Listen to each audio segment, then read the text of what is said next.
अस्सलामु अलैकुम वरहमतुल्लाहि वबरकातुहू। नाजरीन, टेट के साइंस के कंटेंट के इस सेशन में मैं एक बार फिर आप तमाम का खैर मकदम करता हूँ। आज मैं आपके सामने मैटर अराउंड अस, हमारे अतराफ़ व अकनाफ मादा टॉपिक के तहत जो आपके टेट के सिलेबस में दिया गया है उसके ताल्लुक़ से गुफ्तगू करने के लिए हाजिर हुआ हूँ। आइए देखते हैं कि आपके टेट के सिलेबस में इस उन्वान के तहत कौन कौन से ज़ैली उन्वानात मौजूद हैं। Properties of matter, substances and mixtures, methods of separation of mixtures, metals and non-metals, physical and chemical properties of metals and non-metals, acids, bases and salts, neutralization, coal and petroleum, combustion and fuel, types of combustion, temperature of combustion, calorific value, fibers, types of fibers, plastics, types of plastics, uses of plastics and environment। तो नाजरीन, इन तमाम उन्वानात पे आपको इस chapter में अहाता करना है। तो सबसे पहले आइए हम देखते हैं प्रॉपर्टीज़ ऑफ मैटर के ताल्लुक़ से। यहाँ पर आप देखिए कि मादे की जो खुसूसियात हैं, जो सबसे बेसिक खुसूसियात हैं वो है ठोस, माया और गैसेस। यहाँ पर आप इस शक्ल गौर करेंगे तो आपको पता चलेगा कि जो अजसाम ठोस होते हैं उनके अंदर जो पाए जाने वाले ज़रात होते हैं वो काफ़ी करीब करीब होते हैं और इनके दरमियान जो जगह होती है वो काफ़ी कम होती है। इसी तरीके से मायात में ठोस के मुकाबले में ज़रात दूर दूर होते हैं और कम होते हैं। इसी के अलावा गैसों में ज़रात बहुत कम और बहुत ही दूर दूर होते हैं। इस वजह से इनमें जो खुसूसियत है ईजाज़ पजीरी, ईजाज़ पजीरी से मुराद के ज़रात को कुछ दबाव के तहत ख़रीब लाना। चूँकि ज़रात में अगर जगह होगी तो उनको किसी दबाव के तहत ख़रीब लाया जा सकता है। जब उनको ख़रीब लाया जाता है तो हम उसको कंप्रेसिबिलिटी कहते हैं। आप यहाँ पर गौर करेंगे, चूँकि यहाँ जो ज़र्रात मौजूद हैं ठोस में ये पहले से ही करीब करीब हैं, लिहाजा इनमें इजाज़ पजीरी काफ़ी कम होगी बमुकाबले पानी के। चूँकि पानी के ज़र्रात कुछ दूरी पर होते हैं तो इनमें थोड़ी सी हल्की सी इजाज़ पजीरी मुमकिन है, जबकि इजाज़ पजीरी गैसों में काफ़ी ज़्यादा होती है। तो इसकी जो सबसे बेहतरीन जो मिसाल है CNG, compressed natural gas, CNG। यहाँ पर बताया जा रहा है कि कंप्रेस्ड यानी कि नेचुरल गैस, कुदरती गैस को कंप्रेस करके यानी कि इजाज़ पजीरी के बाद सिलेंडरों में भरा जा रहा है और ये ईंधन के बतौर इस्तेमाल की जा रही है। मादे की एक और ख़ासियत है नफूज़ पजीरी, मादे के ज़र्रात का एक मुकाम से दूसरे मुकाम में सफ़र करना। तो नाज़रीन, यहाँ पर देखिए आप नफूज़ पजीरी की मिसाल इस तरह से ले सकते हैं कि आपने अगर किसी कमरे में अगरबत्ती जलाई हो, किसी कोने पे आप अगरबत्ती जलाने पर वो खुशबू तमाम कमरे में महसूस होगी। वैसे ही आप देखेंगे कि रेलगाड़ियों से जो निकलने वाला धुआं है वो सिर्फ रेलवे पटरियों के अतराफ़ या रेल जिस रास्ते से गुजरती है बस वहीं पर मुंजमद नहीं हो जाता, बल्कि वो माहौल में फैल जाता है। ये जो वजह है इसकी ये है नफूज़ पजीरी यानी कि डिफ्यूजन। आइए इसके बाद देखते हैं कि अगला टॉपिक क्या है, सब्सटेंसेस एंड मिक्सचर। यहाँ पर देखिए सब्सटेंसेस के बारे में सबसे पहले यहाँ पर जो अभी ज़र्रात के बारे में हमने सुना है कि ज़र्रात अगर एक जैसे हों, हमने ज़र्रात के करीब और दूर के एतबार से जैसा देखा, यहाँ पर एक जैसे अगर ज़र्रात हों तो उसका नाम क्या होगा? जी हाँ, वो खालिस होगा। और वो ज़र्रात एक दूसरे से मुख्तलिफ हो यानी कि एक दूसरे से मुख्तलिफ ज़र्रात एक जगह अगर मौजूद हों तो वो आमेज़ा कहलाता है। तो आमेज़े के अंदर हर एक जो शय होती है खालिस शय, यानी कि यहाँ एक से ज़्यादा खालिस शय हैं और हर एक खालिस शय की अपनी ज़ाती खुसूसियत यहाँ पर उसी तरीके से बरकरार होती है। आइए इसके बाद देखते हैं, आमेज़ा ठोस, माया और गैस तीनों हालतों में पाया जाता है। जब आमेज़े की एक शय दूसरी शय में हल हो जाती है तो यह आमेज़ा महलूल कहलाता है। मिसाल के ज़रिए आप गौर कीजिए कि जब नमक को पानी में डाल दिया जाता है तो क्या होगा? जी हाँ, नमक पानी में हल हो जाएगा। चूँकि नमक पानी में हल हो रहा है, हल होने वाली जो शय है वो मुनहिल कहलाती है और जिसमें हल हो रहा है वो मुहल्लिल कहलाती है। पीपीटी देखिए, नमक मुनहिल है और पानी मुहल्लिल, यानी जो शय हल हो जाती है वो मुनहिल और जिसमें हल हो वो मुहल्लिल, और इन दोनों से बनने वाला जो आमेज़ा है वो कहलाता है महलूल। इस तरीके से जो महलूल की अक़साम होंगी हल पजीरी के एतबार से दो होंगी, एक मुतजानिस यानी होमोजीनियस और दूसरा गैर मुतजानिस यानी हेटेरोजीनियस। आइए देखते हैं मुतजानिस किसे कहते हैं। मुतजानिस से मुराद ऐसा महलूल जिसमें मुनहिल और महलूल अलग अलग दिखाई ना दें और वो एक दूसरे में हल हो जाएं, और गैर मुतजानिस का आमेज़ा ऐसा है जिसमें मुनहिल और महलूल अलग अलग महसूस हों और उसका मौजूदगी का पता चले। ये गैर मुतजानिस। अब मिसाल लेंगे यहाँ पर हम, नमक और पानी का जो महलूल है वो होमोजेनियस होगा यानी कि मुतजानिस, और अगर आप शक्कर को पानी में घोलेंगे तो उसके अंदर थोड़ी सी मौजूदगी का एहसास आपको होगा, तो वो शक्कर का जो महलूल होगा वो एक गैर मुतजानिस आमेज़ा हो सकता है। यहाँ पर एक है सैरशुदा और दूसरा है ना सैरशुदा। ये सैरशुदा महलूल क्या है? क्या आप एक ग्लास पानी में जितनी चाहे उतनी मकदार में नमक हल कर सकते हैं? क्योंकि नमक तो पानी में हल पजीर है और जो महलूल हासिल होगा वो मुतजानिस है। क्या आप चाहे जितना भी नमक उस एक गिलास पानी में डाल दें, क्या वो हल हो जाएगा? नहीं हल होगा। एक मखसूस मकदार तक उसमें हल होगी और माबाकी का उसमें वैसे ही गैर हल पजीर रह जाएगा। यानी कि जिस तपिश पर पानी के अंदर एक मुकर्रर मकदार में नमक हल होता है वो पानी की हल पजीरी कहलाएगी, और जो हल पजीरी वो होगी, हल पजीरी की जो हद होगी जिसके बाद नमक को मजीद पानी में हल ना किया जा सकता हो, वो महलूल कहलाता है सैरशुदा, यानी कि जिसमें नमक की मजीद मकदार हल पजीर ना हो। और उर्फ़ आम में अगर किसी मुहल्लिल में मजीद मुनहिल की मकदार हल पजीर की गुंजाइश ना हो तो वो सैरशुदा महलूल कहलाता है। ना सैरशुदा इसके अपोजिट, यानी कि अगर किसी मुहल्लिल में मुनहिल की मकदार मजीद काबिल हल हो तो वो ना सैरशुदा महलूल कहलाता है। आइए इसके बाद देखते हैं गैर मुतजानिस महलूल की क्या अक़साम हैं। गैर मुतजानिस महलूल की दो अक़साम हैं, एक है मुस्तअल्लिक़ यानी कि सस्पेंशन, और दूसरा है गरवानी यानी कि कोलाइड। आप लोगों ने बच्चों को जो दवा दी जाती है आम तौर पर सिरप्स में दी जाती है या सस्पेंशन होते हैं, इसमें बाज़ाब्ता लिखा हुआ होता है कि शेक वेल बिफोर यूज़, क्योंकि वो जो दवा होती है वो उस कीमियाई मादे में, माए में हल पजीर की हालत में नहीं होता बल्कि नीचे की तरफ तलछट में बाकी रहता है। जब हम उसको शेक करते हैं तब दवा अच्छी तरीके से मिल जाती है, उसको हम कहते हैं मुस्तअल्लिक़ यानी सस्पेंशन। ये जो गरवानी है इसके अंदर क्या होता है, महलूल यूं तो देखने में मुतजानिस नज़र आता है लेकिन हकीकतन वो मुतजानिस नहीं होता। इसके अंदर गरवानी में जैसा कि हम महलूल में एक मुनहिल और दूसरा मुहल्लिल लेते हैं, वैसे ही गरवानी जो महलूल है इसके अंदर एक होता है इंतशारी वास्ता और दूसरा होता है मुंतशिर जुज़। इसमें क्या होता है कि जो ज़्यादा मकदार में इंतशारी वास्ता मौजूद होता है उसमें इंतशारी जुज़ मुंतशिर हालत में पाया जाता है। आइए सबसे पहले देखते हैं कि मुस्तअल्लिक़ और गरवानी में क्या फ़र्क है। ये महलूल गैर मुतजानिस होते हैं और ये भी गैर मुतजानिस होते हैं। इनमें मौजूद ज़र्रात को सादा आँख से देखा तो जा सकता है, लेकिन इसमें मौजूद गरवानी में मौजूद ज़र्रात को सादा आँख से नहीं देखा जा सकता। ये ज़र्रात रोशनी को शुआ को मुंतशिर कर सकते हैं और नूर का रास्ता दिखाई देता है, जबकि ये ज़र्रात काफ़ी छोटे होते हैं जिसकी वजह से रोशनी की शुआएँ मुंतशिर हो जाती हैं, जिसकी वजह से रास्ता रोशन हो जाता है। इसी को हम टिंडाल का इफेक्ट भी कहते हैं। ये टिंडाल के इफेक्ट को समझने के लिए आप उस मौके को गौर कीजिए जबकि आपके घर में एक खिड़की हो और उसमें से सूरज की शुआएं दाखिल हो रही हो, और वो सूरज की शुआएं जब दाखिल होती हैं उन शुआओं में आपने हरकत करने वाले छोटे छोटे ज़र्रात को कभी देखा होगा ना।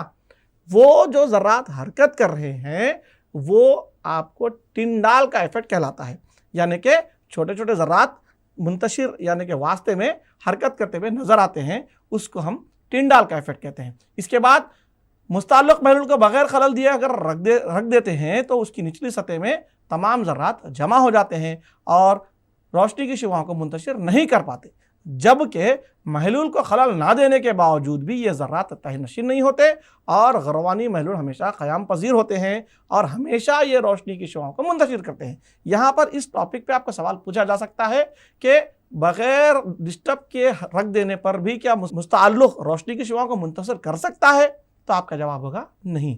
इसके बाद मुस्तअल्लिक़ गैर क़याम पजीर होते हैं और तख्तीर के ज़रिए महलूल के अज्जा को आसानी से अलहदा कर लिया जा सकता है, जबकि गरवानी महलूल में अमले तख्तीर के ज़रिए महलूल को अज्जा को अलहदा नहीं किया जा सकता, बल्कि इसके लिए मरकज़ गुरेज़ तरीक़ा इख्तियार करना पड़ेगा। तो देखिए नाज़रीन, मरकज़ गुरेज़ तरीक़ा क्या है? मरकज़ गुरेज़ तरीक़े से मुराद जब हम किसी इम्तिहानी नली में जब महलूल को, चाहे वो गरवानी हो या कोई और महलूल डालकर उसको एक ताकत के ज़रिए घुमाते हैं तो उससे क्या होता है, जो वज़नी शय होती है वो दूर चली जाती है और जो हल्की शय होती है ऊपर रह जाती है। यानी कि पानी के अंदर आप कोई गरवानी शय डाल दीजिए जो कि आसानी से हल पजीर ना हो और वो मुंतशिर हो जाए, जैसे कि मैंने शक्कर का महलूल कहा, यूँ तो शक्कर की कुछ मकदार तो हल होती है, लेकिन ज़्यादातर मकदार नमक की तरह हल नहीं होती। तो आप जो इसको सेंट्रीफ्यूज आले में अगर डालेंगे तो आप गौर करेंगे कि शक्कर की मकदार नीचे की तरफ जमा हो गई है और पानी उसके ऊपर है, और आसानी से आप पानी को अलहदा कर ले सकते हैं।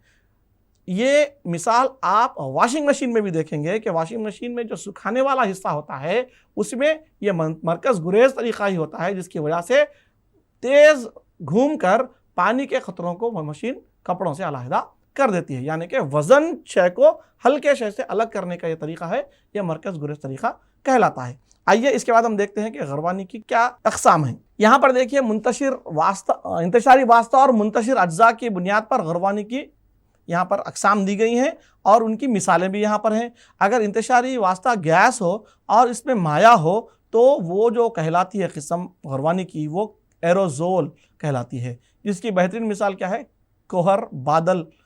चूँकि बादल क्या है, माया है और ये गैस के अंदर यानी कि हवा में पाया जाता है, लिहाजा ये गरवानी है। दूसरा है गैस में ठोस, जैसे कि धुआं है, गाड़ियों का धुआं, यानी कि धुआं क्या है, ये कार्बन है जो ठोस हालत में पाया जाता है, जो गैसों में मौजूद होता है। यानी कि गैसों में बतौर मुंतशिर अज्जा कार्बन के अशिया पाई जाती हैं जो कि एरोज़ोल ही कहलाएंगी, और ये यानी कि सॉलिड इन गैस कहलाती है। उसके बाद माए में गैस, माए में गैस ये झाग है, यानी कि हजामत के लिए जो इस्तेमाल होने वाला क्रीम, शेविंग क्रीम जिसे कहते हैं हम। ये शेविंग क्रीम में बेस मटेरियल तो माया होता है, लेकिन उसके अंदर गैस की थोड़ी सी मकदार पाई जाती है बतौर मुंतशिर अज्जा, लिहाजा ये झाग की किस्म है। इसके बाद माए में माया, एक माए में जब दूसरा माया होता है तो हम इस गरवानी की इस किस्म को मुस्तहल्लब यानी कि इमल्शन कहेंगे, जैसे कि दूध। और दूसरा है चेहरे पर लगाने वाला क्रीम, जैसे कि फेस क्रीम्स है जो चेहरे पे निखार के लिए आमतौर पर इस्तेमाल की जाती हैं, वो फेस क्रीम्स इमल्शंस होती हैं। इसके बाद माए में ठोस, इसको हम सॉल कहते हैं। ये सॉल है जैसे कि कीचड़ है और मिल्क ऑफ मैग्नीशिया जो आमतौर पर असास होता है, इसको हम तेजाबियत को दूर करने के लिए इस्तेमाल करते हैं। ये क्या है, सॉलिड इन लिक्विड की एक मिसाल है गरवानी में। उसके बाद ठोस में गैस, यानी कि गैस इन लिक्विड, ये क्या है, स्पंज। आपने स्पंज को देखा होगा कि मसामदार होता है, यूँ तो देखने में वो ठोस होता है, लेकिन उसमें बारीक बारीक मसाम यानी कि सुराख पाए जाते हैं, जिस मसामों के जरिए उसके अंदर हवा यानी कि गैस उसकी जगह ले लेती है, इसीलिए हम इसको क्या कहते हैं, गैस इन सॉलिड। इसके बाद लिक्विड इन सॉलिड, ये जेलीस, आपने देखा होगा कि जेली जो इस्तेमाल की जाती है, या फिर मक्खन हो गया या पनीर हो गया, ये तमाम चीज़ें क्या हैं, जेली टाइप के अंदर आती हैं, और मुंतशिर जो जुज़ होता है वो माया होता है और इंतशारी वास्ता इसमें ठोस होता है। और आखिर में है सॉलिड सॉल, इसमें ठोस में ठोस ये इंतशार होता है, जैसा कि शीशा और रंगीन पत्थर, ये तमाम क्या है, ठोस में ठोस की मिसालें हैं। नाज़रीन, आपने गरवानी की मुख्तलिफ अक़साम पर गौर किया। इस एतबार से भी आपको सवाल पूछा जा सकता है कि मुस्तहल्लब में मुंतशिर जुज़ और इंतशारी वास्ता क्या हो सकता है, या किसी एक को पूछा जा सकता है कि एरोसोल है, या फिर आपको डायरेक्ट मिसाल के ज़रिए पूछा सकता है कि कोहर में मुंतशिर जुज़ क्या है, ठोस, माया, गैस या कोई नहीं। इस तरीके के सवाल आपको पूछे जा सकते हैं। या हजामत का क्रीम कौन से किस्म है, गैस इन सॉलिड की मिसाल। इसी तरीके से जेली के बारे में पूछा जा सकता है, ये लिक्विड इन सॉलिड की मिसाल है। इस तरीके के सवाल इस पर पूछे जा सकते हैं। इसके बाद जो अगला टॉपिक है आपका, मेथड्स ऑफ सेपरेशन। सबसे पहले हमने मिक्सचर के बारे में देखा। आमेजे के अंदर एक से ज्यादा अशिया पाई जाती हैं जो अपनी खुसूसियात को नहीं खोती। आइए इनकी जो अलाहिदगी का तरीका है इस पर नजर डालते हैं। सबसे पहले देखिए कि हैंड पिकिंग, हाथ से चुनना। जैसे चावल के अंदर बारीक बारीक कंकरे आ जाते हैं, या कोई तरकारी या मेवे वगैरह हैं तो उसके अंदर कुछ अच्छे होते हैं और कुछ ख़राब हो चुके मेवे वगैरह, तरकारी वगैरह होती हैं, तो हम उनको हाथ से चुनकर छांट लेते हैं। इसको हम कहते हैं हैंड पिकिंग। अगला जो तरीका है पछोड़ना, विनोइंग, यानी कि हवा के जोर के जरिए। जैसा कि किसान क्या करते हैं, चावल या धान वगैरह के साथ में जो मिट्टी या कंकर वगैरह आ जाते हैं उसको दूर करने के लिए थोड़ी सी ऊंचाई पर खड़े होकर एक सूप वगैरह के जरिए आहिस्ता से वो हवा जहाँ पर ज़्यादा होती है उस मकाम पर वो गिराते हैं उसको, तो हवा के जोर के जरिए जो हल्की चीज़ होती है अलग और जो वजन चीज़ होती है वो अलग हो जाती है। इसको हम पछोड़ना या विनोइंग कहते हैं। अगली जो मिसाल है सेडिमेंटेशन, यानी कि तह निशीनी या रसूब बनना, तरसीब। जैसे कि मैंने अभी आपको मिट्टी की मिसाल दी थी कि अगर पानी के अंदर मिट्टी मौजूद हो तो उसको कुछ देर के लिए बगैर डिस्टर्ब किए अगर छोड़ देते हैं तो वो तमाम के तमाम नीचे जाके जमा हो जाएगा और ऊपर की तह हम आसानी से उसको अलहदा कर ले सकते हैं। इसके बाद है सीविंग, छलनी करना। आप जानते हैं कि छानना या छलनी करना, इसमें दो चीज़ें होती है। जैसा कि चावल है और उसके अंदर से बारीक जो चावल के टुकड़े जिसे हम कनकी कहते हैं उसको अलग करने के लिए हम छन्नी का इस्तेमाल करते हैं। आटा है, छान कर इस्तेमाल करते हैं। और इसके अलावा चाय को छानना, चाय को छानने में और नॉर्मल ठोस को छानने में क्या फ़र्क है? ये जो चाय को छानने का जो तरीका आता है इसको हम आमतौर पे फिल्ट्रेशन या तख्तीर कहते हैं। ये छलनी करना और तख्तीर, ये दोनों में थोड़ा सा फ़र्क है। आप इसके ऊपर सवाल पूछा जा सकता है कि मिसाल दी जा सकती है कि ये चाय को छानने का तरीका छलनी करना कहलाता है, तख्तीर कहलाता है, तबखीर कहलाता है। इस तरीके से आपको सवालात बना के पूछे जा सकते हैं। आमतौर पर हम छन्नी से इसको छानते हैं तो हमारा जवाब छन्नी करना हो सकता है, लेकिन यहाँ पर आपको गौर करना होगा ये जो अमल है ये अमल तख्तीर कहलाता है। इसके बाद जो मेथड्स हैं इसके अंदर एवापोरेशन, यानी कि किसी शय के अंदर पानी की मकदार अगर ज़्यादा हो, ठोस में पानी थोड़ा सा मौजूद हो और वो पानी को अगर हम तबखीर के ज़रिए अलहदा कर दें तो हमें दो मुख्तलिफ चीज़ें आसानी से हासिल हो जाती हैं। जैसे कि इंक वगैरह का तरीका है, इसके अंदर आप क्या करते हैं, एवापोरेशन के ज़रिए इंक में मौजूद पानी को हटा देते हैं, स्याही में मौजूद पानी को। उसके बाद अगला तरीका है क्रोमेटोग्राफी, कागज़ की लोनिगारी।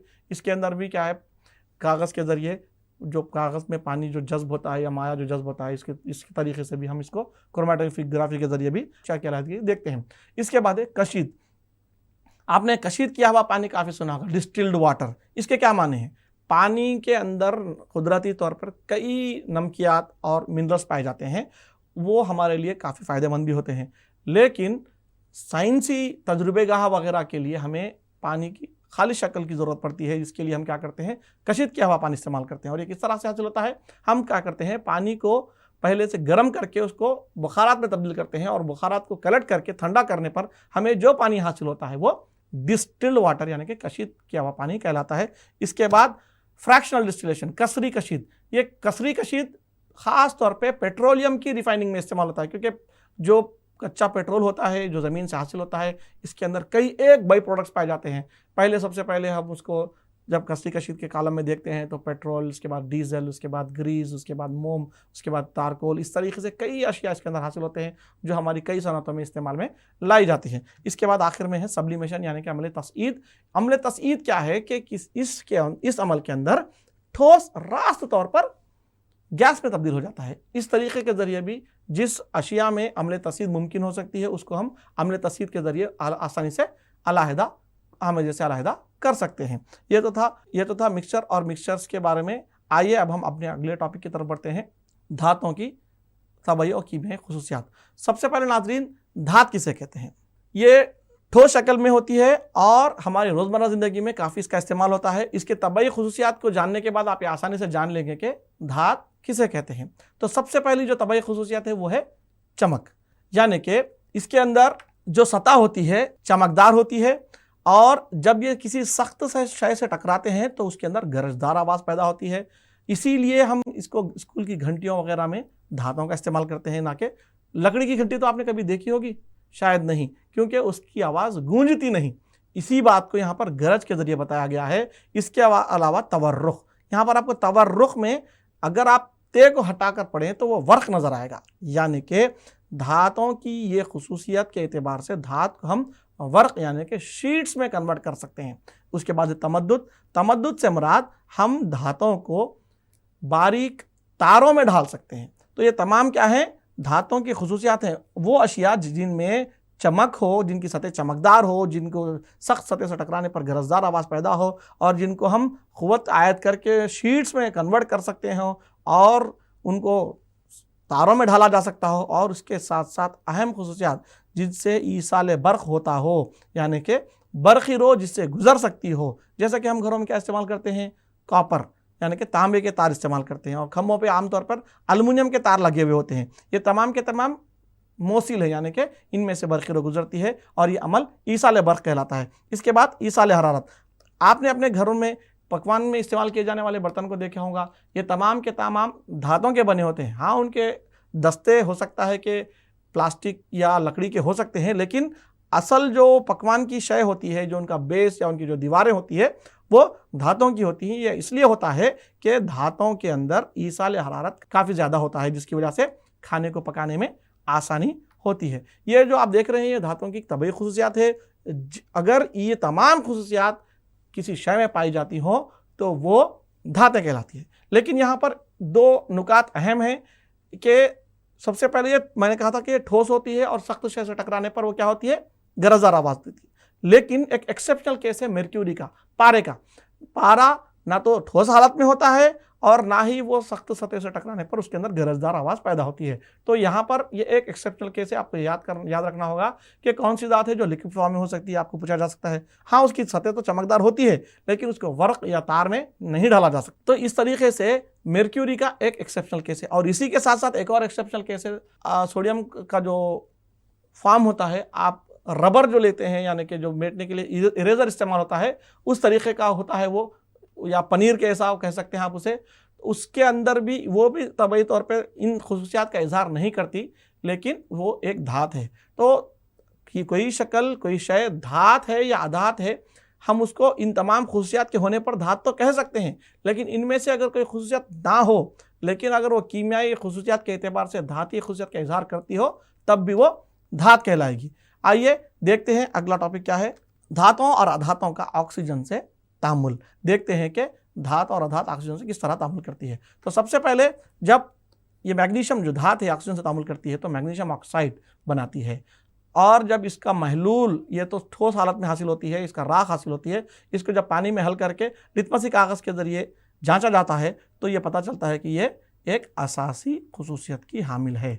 इसके बाद सल्फ़र, ये एक अधात है। अगर इसको हम ऑक्सीजन से तामुल करते हैं यानी कि ऑक्सीजन तामुल से मुराद जलाना, तो इसे क्या होता है, हासिल होने वाली जो शय है वो सल्फ़र डाइऑक्साइड होती है, ये राख होती है सल्फ़र की।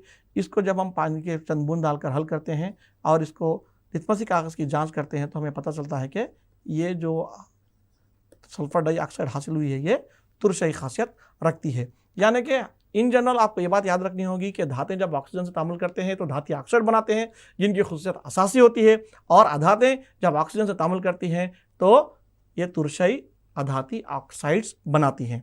ठीक है। धातों को जंग लगना ये एक आम मुशाहिदा है, आप लोगों ने कई मरतबा देखा होगा कि जब हवा में मौजूद ऑक्सीजन और बुखारात से जब कोई धात की सतह रास्त तौर पर तमास में आती है तो इसकी सतह जंग आलूद हो जाती है। जब लोहे की सतह पर रंग किया जाता है तो वह रास्त तौर पर हवा से तामुल नहीं कर पाता, जिसकी वजह से वो जंग लगने से महफूज होता है। अगर वह रंग किए हुए हिस्से से कुछ हिस्से को खरोंच कर निकाल दिया जाए रंग को, तब इस हिस्से पर वो जंग आलूद हो जाएगा। आइए देखते हैं कि मुख्तलिफ धातों को जंग किस तरह लगता है।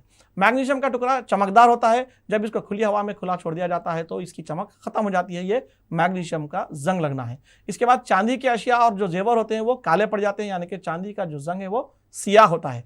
तांबे के मुजस्सिमे बर्तन वगैरह जो होते हैं उनके हल्के सब्ज रंग के हो जाते हैं। यहाँ पर एक बात अहम है नाजरीन के, तांबे का जो जंग होता है कॉपर सल्फेट, इसको आम जुबान में नीला तोता भी कहते हैं, ये एक जहर है। इसके बारे में भी आपको पूछा जा सकता है कि इनमें से किसका जहर नीला तोता कहलाता है। आइए नेक्स्ट, मुख्तलिफ धातें हवा के अज्जा से मुख्तलिफ अंदाज में तामुल करते हैं, जिसकी शराह तामुल और शराइत मुख्तलिफ होती हैं। कुछ धातें ऐसी होती हैं जो हवा के अज्जा से तामुल ही नहीं करती, जैसे कि सोना और प्लैटिनम है। सोना और प्लैटिनम जो है इसको बिल्कुल भी जंग नहीं लगता, इसीलिए इसको जेवरात के लिए इस्तेमाल किया जाता है क्योंकि वो मान नहीं पड़ते। जबकि अलुमिनियम को जंग लगने में काफ़ी वक्त लगता है, इसीलिए हम घरों में खिड़कियों वगैरह दरवाजे पार्टीशन वगैरह बनाने के लिए अलुमिनियम का कसरत से इस्तेमाल करते हैं। आइए अगला टॉपिक है कि धातें अधातें पानी से किस तरह तामुल करती हैं। यहाँ पर यह बात गौरतलब है कि तमाम धातें पानी से रास्त तौर पर बिल्कुल फास्ट रिएक्शन नहीं देते, सुस्त रफ्तार तामुल होता है। लेकिन यहाँ पर एक इंपॉर्टेंट बात है, यहाँ पे सोडियम पानी से बहुत तेज बहुत सरात के साथ तामुल करता है। जब हम सोडियम को पानी में डालते हैं तो एक धमाका, एक जोरदार आवाज़ होती है और सरात के साथ पानी से हाइड्रोजन गैस इखराज हो जाती है। सोडियम हाइड्रोजन की जगह लेकर सोडियम हाइड्रोक्साइड बनाता है और हाइड्रोजन गैस को रिलीज कर देता है। इसके बाद अगर हम इस सॉल्यूशन को लिटमसी कागज़ के जरिए जांच करेंगे तो मालूम होगा कि वो असासी खासियत का है। जो मुख्तलिफ धातें वगैरह जैसे कि लोहा एल्युमिनियम वगैरह, हम इसको 5 मिनट या 10 मिनट तक भी अगर पानी में रखकर छोड़ दें तो ये फ़र्क आसानी से नज़र नहीं आएगा, क्योंकि आमतौर पर धातें पानी से बहुत ही सुस्त रफ्तार तामुल करते हैं। इसके साथ साथ अधातों का भी देख लीजिए कि आमतौर पर अधातें पानी से तामुल नहीं करती। धातों और अधातों का तुरशे से तामुल जानने से पहले हमें ये जानना ज़रूरी है कि तुरशा क्या है और असास क्या है। तुरशे मज़े में खट्टे होते हैं और ये नीले लिटमसी कागज़ को सुर्ख में तब्दील कर देते हैं, और असास ये फिसलने वाले होते हैं, चिकने होते हैं और ये सुर्ख लिटमसी कागज़ को नीले रंग में तब्दील कर देते हैं। तो ये तुरशे और असास का एक आम सा डेफिनेशन है। एक और डेफिनेशन भी हायर क्लासेस में ये दिया गया है कि जो ऐसे अशिया जो पानी के अंदर H+ रवानों के इर्तिकाज में इजाफा करते हैं वो तुरशे कहलाते हैं, और जो अशिया पानी में OH- रवानों के इर्तिकाज का इजाफा करते हैं वो असास कहलाते हैं। आइए अब हम देखते हैं कि इन तुरशे और असासों का धातों से किस तरह तामुल होता है। तो सबसे पहले देखिए कि आमतौर पर तमाम धातें तुरशों से तामुल करके हाइड्रोजन गैस का इखराज करते हैं, जबकि अधातें आमतौर पर तुरशों से तामुल नहीं करते। यहाँ पर एक बात गौरतलब है कि धातें तुरशों से तामुल करती हैं तो क्या बनता है, जैसे कि हम मिसाल देखते हैं, zinc on reaction with HCl gives rise to ZnCl2 plus H2। यहाँ पर एक बात गौरतलब है कि जब जिंक एक धात है एक तुरशे से तामुल करती है तो यहाँ पर एक नमक हासिल होता है, तुरशे और असास को मुतदिल कर देती है, न्यूट्रलाइजेशन करती है तो नमक हासिल होता है। तो ये कहना बेजाना होगा कि ये तुरशे और धातों का तामुल न्यूट्रलाइजेशन तामुल है, तादीली तामुल होता है। इसी तरीके से अधातें असास से तामुल करके तादीली तामुल बनाती हैं। आप याद रखने के लिए ये गौर कर सकते हैं, अधात की शुरुआत अलीफ से होती है और असास की भी अलीफ से होती है, तो असास और अधात एक दूसरे से तामुल करके तादीली तामुल करते हैं, और यहाँ पर धात जो है तुरशे से तामुल करता है जो कि एक न्यूट्रल तामुल है। ये आपको शॉर्टकट के लिए मैं बतला रहा हूँ। ऐसा तामुल जिसमें तुरशा अपनी तुरशे की खासियत खो दे, असास अपनी असासी खासियत खो दे और नमक हासिल हो, ऐसे तामुलात को हम क्या कहते हैं, न्यूट्रलाइजेशन रिएक्शन तादीली तामुलात। आइए यहाँ पर चंद मिसालें दी गई हैं धातुओं की आमिलियत को जांचने के लिए कि कॉपर सल्फेट, यहाँ पर एक नमक का महलूल है जिसमें जिंक को डाला गया। यहाँ पर किसका नमक है, कॉपर का, ये भी एक धात है। जब कॉपर सल्फेट महलूल में जिंक को डाला गया तो जिंक ने क्या किया, कॉपर सल्फेट से कॉपर को हटाकर उसकी जगह खुद ले ली। इसका यह मतलब है कि जिंक तांबे से ज्यादा अमिल है। इसके बाद उसी तरीके से कॉपर सल्फेट में जब आयरन यानी कि लोहे को डाला जाता है तो लोहा भी कॉपर को हटा देता है और उसकी जगह खुद ले लेता है। इससे यह पता चलेगा कि आयरन जो है ये कॉपर से ज़्यादा अम्लत का हामिल है। और आखिर में जब आयरन सल्फेट में जिंक डाला जाता है तो जिंक आयरन को हटाकर उसकी जगह ले लेता है। यहाँ पर देखिए कि तांबा जिंक को जिंक सल्फेट से नहीं हटा सकता। इसके बाद देखिए लोहा जिंक सल्फेट से जिंक को नहीं हटा सकता, तांबा आयरन सल्फेट से आयरन को नहीं हटा सकता। इन तीनों के एतबार से जिंक सबसे ज़्यादा अम्लियत रखता है, इसके बाद आयरन और इसके बाद तांबा। आइए नेक्स्ट पॉइंट की तरफ चलते हैं, धातुओं और अधातुओं के क्या इस्तेमाल हैं। सल्फर का इस्तेमाल आतिशबाजी की अशिया, धमाकू अशिया, बारूद, दियासलाई और एंटीसेप्टिक मरहम वगैरह में होता है, जबकि प्याज, लहसुन, अंडों, बाल और नाखून में सल्फर पाया जाता है। इसके बाद एक्टिवेटेड कार्बन को रंगकट आमिल के तौर पर इस्तेमाल किया जाता है और पानी की तखलीस में भी इसका इस्तेमाल होता है। टिंचर आयोडीन को शोबे तिब में कसरत से इस्तेमाल किया जाता है। ये तो हुई आधातों की चंद इस्तेमाल। चांदी के पतले वर्क को मिठाइयों पर लगाया जाता है। अल्मुनियम के पतले वर्क को खाने की अशिया को महफूज रखने के लिए इस्तेमाल किया जाता है। अल्मुनियम और तांबे के आमेजे को करेंसी के सिक्के, तमगे वगैरह बनाने, मुजस्सिमे बनाने के लिए इस्तेमाल किया जाता है। जस्त और लोहे के आमेजे को लोहे की शीट्स वगैरह बनाने में इस्तेमाल किया जाता है। और बेशतर ज़राअती जो आलात हैं वो लोहे के बने होते हैं। बरक़ी आलात, ऑटोमोबाइल, सैयारचे, हवाई जहाज़, पकवान के बर्तन, मशीन, सजावटी अशिया, इन तमाम अशिया को धातुओं से बनाया जाता है, क्योंकि धातुओं में तवर्रुक, तमद्दुद जैसी और ईसाल बर्क़ और ईसाल हरारत जैसी खासियत पाई जाती है। लिहाजा हमारी ज़िंदगी में धातुओं का काफ़ी हद तक इस्तेमाल होता है। तुरशे और असास के बारे में मज़ीद थोड़ी सी मालूमात। अभी आपने तुरशे के मुतालिक जाना, असास के मुतालिक जाना, साल्ट के मुतालिक जाना। जब तुरशे और असास आपस में मिलते हैं तो साल्ट बनते हैं। ये अमल न्यूट्रलाइजेशन कहलाता है। इसके बारे में अभी आपने सुना। इसके बाद देखिए कि तुरशे का किस तरह से तामुल होता है। यहाँ पर इंडिकेटर्स दिए गए हैं चंद, ब्लू लितमस, रेड लितमस यानी कि नीला लितमसी कागज़, सुर्ख लितमसी कागज़, मिथाइल ऑरेंज और फिनाफ्थलीन। यहाँ पे एसिड में क्या होगा इसका ताल्लुक अमल के जब नीले लितमसी कागज़ को तुरशे में डुबाया जाएगा तो वो सुर्ख हो जाएगा, और सुर्ख लितमस को तुरशे में डुबाया जाएगा तो उसमें कोई तब्दीली नहीं होगी, यानी कि वो रेड ही रहेगा। मिथाइल ऑरेंज भी तुरशे में अपना रंग सुर्ख कर देगा, जबकि फिनाफ्थलीन जो एक बेरंग आया है ये कलरलेस रहेगा। यहाँ पर आप एक बात याद रखने के लिए देख सकते हैं कि जो रंगीन शय है वो सुर्ख में तब्दील हो जा रही है तुरशई महलूल में, और जो बेरंग है वो अपने रंग को वैसे ही बेरंग रह रहा है।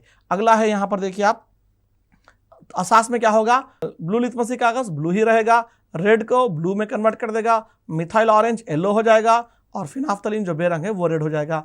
यहाँ पर ये बात याद रखिए कि बेरंग को सुर्ख करने वाला जो है वो यहाँ पे तुरशा नहीं बल्कि असास है। यहाँ पर जो आपको बताया गया है कि इन लोगों का न्यूट्रल महलूल में यानी कि तादिली महलूल में जो अपना ज़ाती रंग होता है वही होता है। आइए देखते हैं कि चंद मज़ाहिर के बारे में। इनमें से चंद कुदरती मज़ाहिर हैं, जैसा कि लिटमसी कागज़ हो गया, टर्मरिक यानी कि हल्दी, उसके बाद रेड कैबेज जूस यानी कि सुर्ख गोभी का रस, उसके बाद चाइना रोस, इसके बाद सिंथेटिक में अभी आपने जैसा देखा फिनाफ्थलीन और मिथाइल ऑरेंज है, और आखिर में ऑल फैक्ट्री इंडिकेटर। ये क्या है?